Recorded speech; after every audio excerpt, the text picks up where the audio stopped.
Story 1. The Silent Ones. I never believed in the old stories, but now I wish I had. I've been a park ranger for 15 years, and I thought I knew these woods better than anyone. But there are things out here, things I can't explain, things I'll never forget. They don't show up on any map, and they sure don't care about the trail markers. It started with the whispers. I was on a routine patrol, making my way through the dense part of the forest, a place visitors rarely go. The trees stood taller here, older, their branches twisted like gnarled fingers reaching for the sky. The sun barely filtered through the canopy, casting long shadows on the mossy ground. It was quiet, too quiet. The usual rustling of leaves, the chirping of birds, even the wind.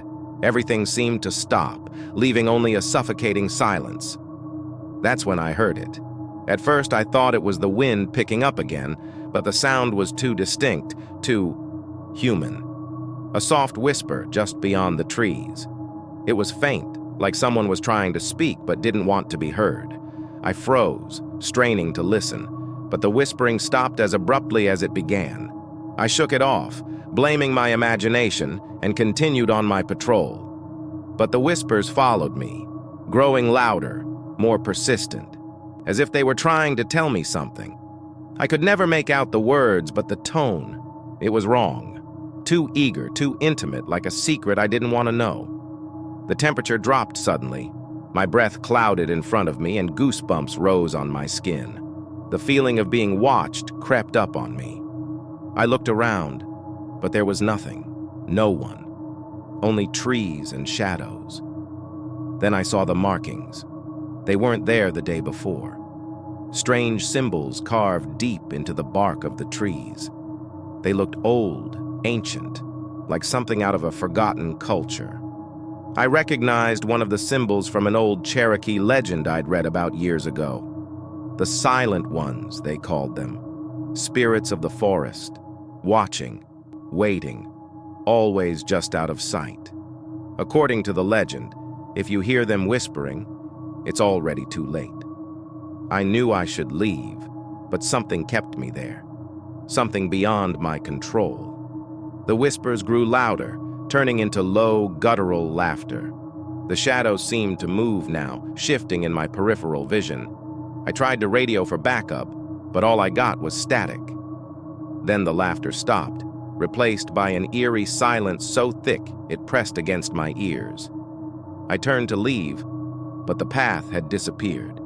The trees had shifted, closing in on me like they were alive, breathing, conscious. Panic surged through me as I realized the truth. I wasn't alone. I'd never been alone. I don't know how I got out. I must have wandered for hours, days maybe. Time lost all meaning in that place. But when I finally stumbled out of the forest, the sun had long set, and my colleagues found me, disoriented, my skin cold to the touch. They said I was gone for 3 days. I never went back to that part of the woods, and I never will. Story 2. The Keeper of the Fire. I didn't believe the stories at first, not until I met the old man. The locals called him the Keeper, a name passed down through generations, and they said he knew things about the forest no one else did. They said he'd been there longer than anyone could remember, always sitting by the same fire, always muttering to himself in a language no one understood. I found him late one evening, deep in the forest, far off the main trails. I was patrolling an area known for strange sightings. People reported flashes of light, distant drumming, and once, a hiker claimed to see figures dancing around a fire, though no one else was there. Most of us rangers dismissed the reports. But that night, I saw the fire. It was small, barely more than embers, glowing faintly in the darkness. And beside it sat the old man. His hair was white, long and tangled, and his skin was weathered like the bark of the ancient trees around him. He didn't look up when I approached, didn't acknowledge me at all, just kept his eyes on the fire. I cleared my throat, feeling uneasy. "What are you doing out here?" I asked. He didn't answer at first, just muttered something under his breath. Then, without warning, he spoke, his voice raspy and low. "You shouldn't be here. They don't like it when you come too close." I frowned, glancing around the empty forest. "Who's they?" He looked up at me then, his eyes clouded with age but filled with something else. Fear. "The ones who watch. The ones who guard the old places.